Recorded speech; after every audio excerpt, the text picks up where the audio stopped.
I've said this a million times. I love this guy's content because it is literally just a mildly interesting subreddit, but as a YouTuber. Map. This is a map of the town of Rhodes in Red Dead Redemption 2. You've got the buildings outlined here, we've got the main street running down the middle here, and then there's this railroad track down here that the town is built around. When I was walking around this town the other day, I noticed something really cool. There are tons of electrical wires going all over the place, and it seems like... I fucking hate that town so much, genuinely. I get such bad memories of it when a certain Irish character gets no-scoped. Every single building in the town that has in a certain story mission electricity is actually literally connected to a wire. So I took some time and I mapped out all of those wires here. And as you can see, they basically just run down the entire length of the main street, connecting to any building that they need to along the way. This is a pretty incredible level of detail, but it's not totally unexpected from a game studio like Rockstar Games. But then I kept following the wires and I realized something. At both ends of this line, the wires connected to a totally different set of wires. And that set of wires ran along the entire length of the train tracks, extending out in both directions further than I could see. So naturally, I started following those wires as well, eager to see if the city of Rhodes... What would they be connected to, though? They wouldn't have pylons back then, or the big antennas. You know, the things you blow up in Battlefield? ...was perhaps connected to some kind of wider electrical grid. I also started to wonder if there even would have been a wider electrical grid all the way back in cowboy times, but that's we'll figure that out later. The wires ran south for a while, crossed the river into the humongous city of Saint Denis, eventually joining... Wait, the what city? Say that again? ...an incredibly dense mess of wires that ran through an humongous area before ending up here, crammed through the top floor window of the Lannick Electrical Company building. Now, on its own, this is awesome. This shows us that a totally separate town in Red Dead Redemption 2 is physically connected directly to a power company in the biggest city in the game. Rockstar didn't have to do this. Nobody would have noticed, but they did do this. And that makes me wonder, what else did they do? Are all of the buildings in every single city connected to this electrical grid? Are all of the cities on the entire map connected together, even the ones like Valentine all the way? Yeah, it's like all the effort they put into that game. You know, the horse testicles and stuff? I remember that was like a selling point for some reason. Everyone on Reddit just would not shut up about it. Oh, the horse's testicles shrink in the cold. But like, I do wonder what details they'll have in GTA 6. My biggest game theory is they're going to do a huge overhaul on buildings you can go into. Because every single Rockstar game, you can basically go into like 5 buildings. It'd be like 5 buildings in story missions, and then like another 5 buildings that are like shops. And that's it. I don't think they'll do a thing where you can go into every single building. I think there was a game that did that once. What was it, like The Matrix Online or something like that? But I feel like you're going to be able to go into a lot of property in GTA 6. Across the continent? Well, unfortunately, there's only one way to find out. We've got to map the entire electrical grid of the entire game. So that's what we're going to do. And anyone who maps power lines... GTA 4, you can go in more. Yeah, you can go into a lot of buildings in GTA 4, but most of them were reserved for like shootouts and story missions, so going in there. I mean, GTA 4, honestly, I really like GTA 4. I think it's a solid game. I think it gets glazed a bit too much, though. The physics engine, the atmosphere, cinema. The story... I like the story in 4 more than 5, definitely. But it's like... The thing is, I remember like one of the last missions you could do in GTA 4 was like, you do this deal to get like $250,000, or you kill the guy that's organized the deal because he fucked you over to get revenge. And then if you pick whatever, it ends up with a certain character dying or another character dying. But it's like, if you do the deal and you get $250,000, there is nothing in that game to spend money on. And I'm not talking about mods. Oh, I got $250,000, but now my cousin got shot. Never mind. I'll go to ammunition and buy more ammo for my Uzi. I'll go and buy a suit in the clothing store. It's like, what? Knows that you can't do it. What? Without the support of your favorite YouTube Quarter of a what?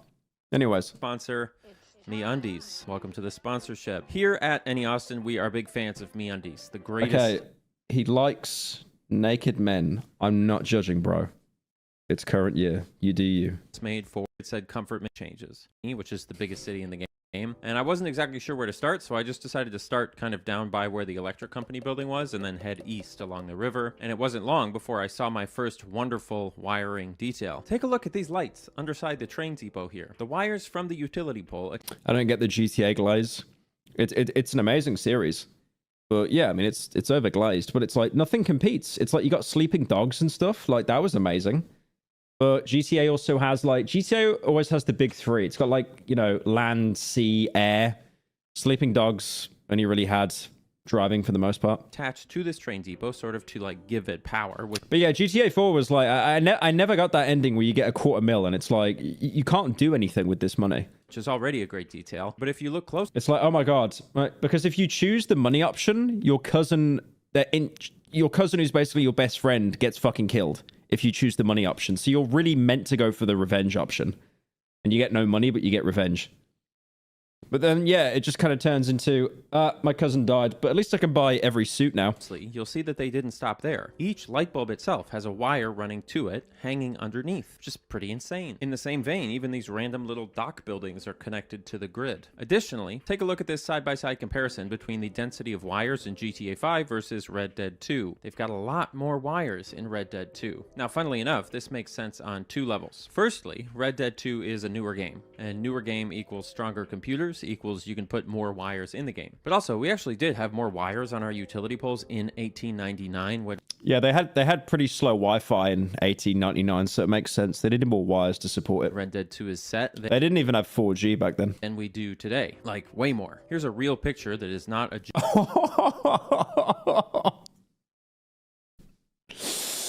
Dude.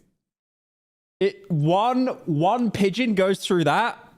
Half the town gets cut off from electricity. Joke picture of a town in Kansas in 19... Wait, did he say it is a joke picture? Like, way more. Here's a real picture that is not a joke picture of a town in Kansas in 1911. Red Dead 2 doesn't quite have that many wires, but it's got a lot. And that is... What a fucking eyesore. Dude, just... Go back to lanterns and candles at that point. Like, come on. Creates a great atmosphere for the city of Saint Denis. As we follow this set of wires along the train tracks, we'll find 3 different offshoots that head into the streets, and then one main line that continues all the way around the crescent of the city. And when you head into the inner streets of Saint Denis, you can see why they need all these wires. There are just lights all over the place. And just like out by the river, the level of detail here is pretty wild. It feels like there are power lines everywhere, connecting to almost every single building that they can, and the result is that the map of wires in Saint Denis ends up looking a whole lot like the map of street. It's actually crazy like how small the biggest city is in Red Dead 2. Like I get it. It's the 1800s. The late 1800s. But yeah, it's like, damn, that's like 4 blocks before it gets into the industrial area. Streets of Saint Denis with a few it's like nothing exceptions. There are 8 dead-end points where the wires stop, and then 4 places, including 2 along the train tracks, where the wires head out into the mysterious wilderness. But beyond that, everything is connected to this grid. One funny historical detail that a lot of people forget is that back in 1899, the whole electrical grid was basically used for one thing: lights. There were some exceptions, like the streetcar in New Orleans, which Saint Denis is based off of, but the vast majority of the electrical infrastructure was just there to make the nighttime look a little bit less like nighttime. This is the entire grid of Saint Denis mapped out. Every single wire, every single utility pole. It's a pretty impressive achievement considering how it was probably the job of like 1 or 2 people at Rockstar to sit around for days and just connect stuff together with wires. And if we're going to take the environment of the game at face value, then this building, the one with the wires coming out of the window, is the source of all of that electricity. This is the power plant for Red Dead Redemption 2. Why is it all going in through the window though?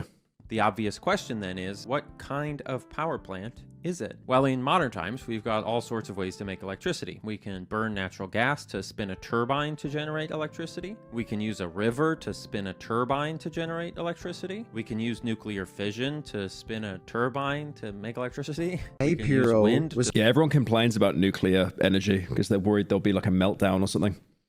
And then wind farms, I don't think wind farms generate too much electricity.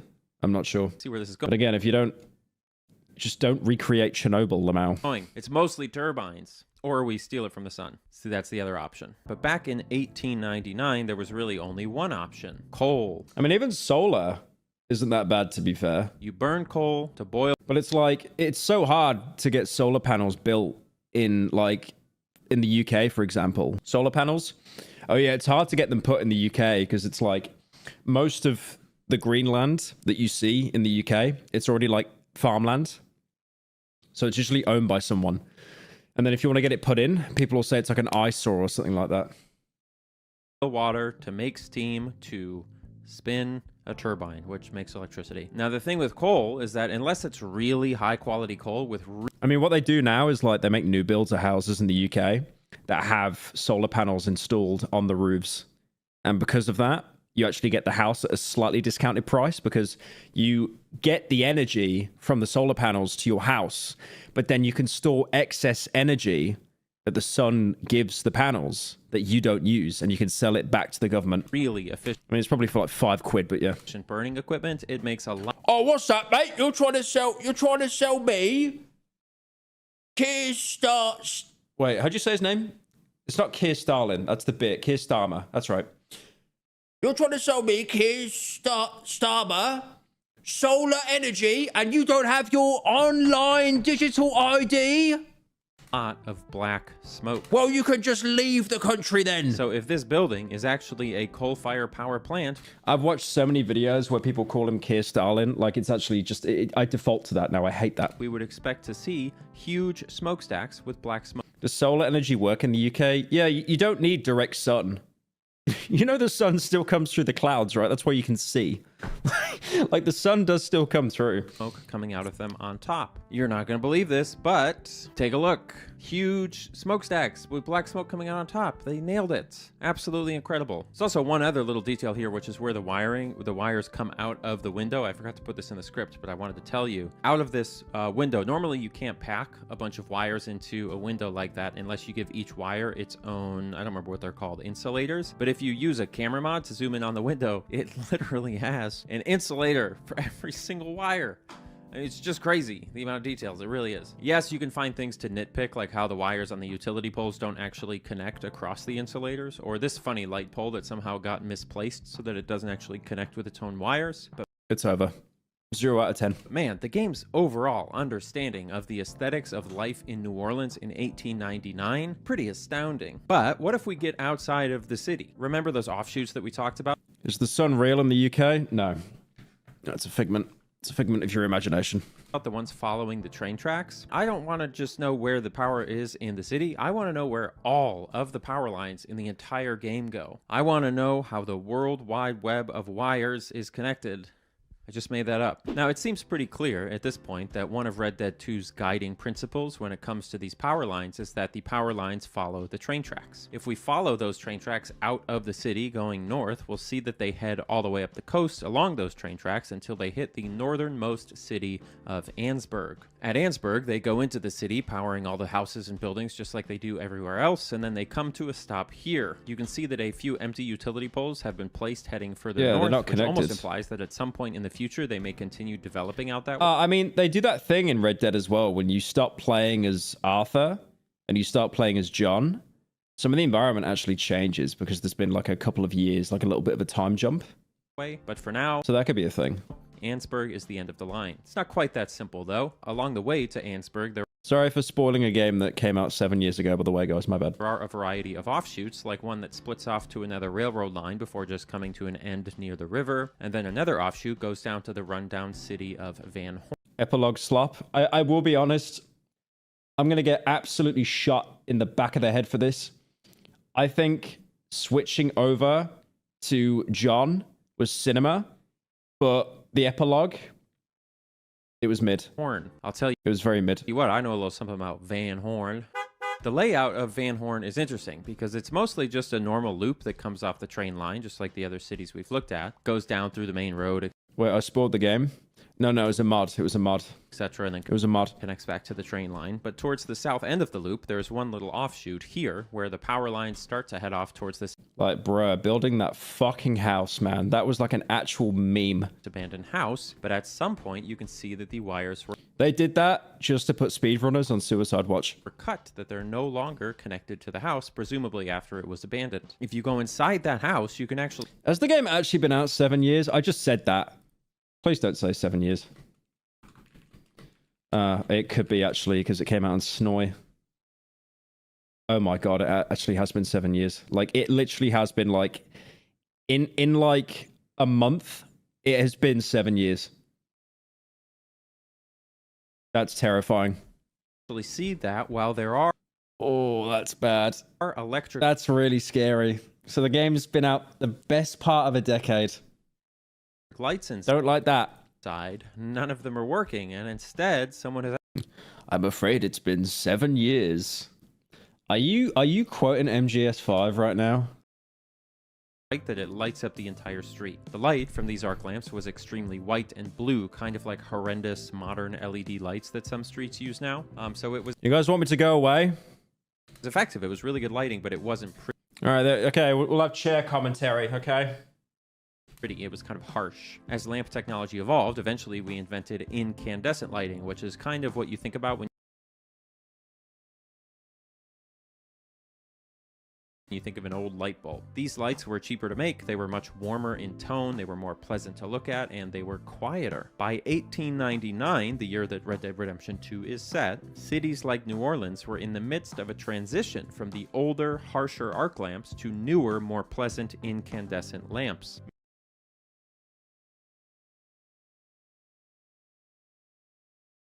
Meaning that if you walked around at night, I'm sorry, are you enjoying the chair's commentary? Are you enjoying it? He's really got a lot to say, right?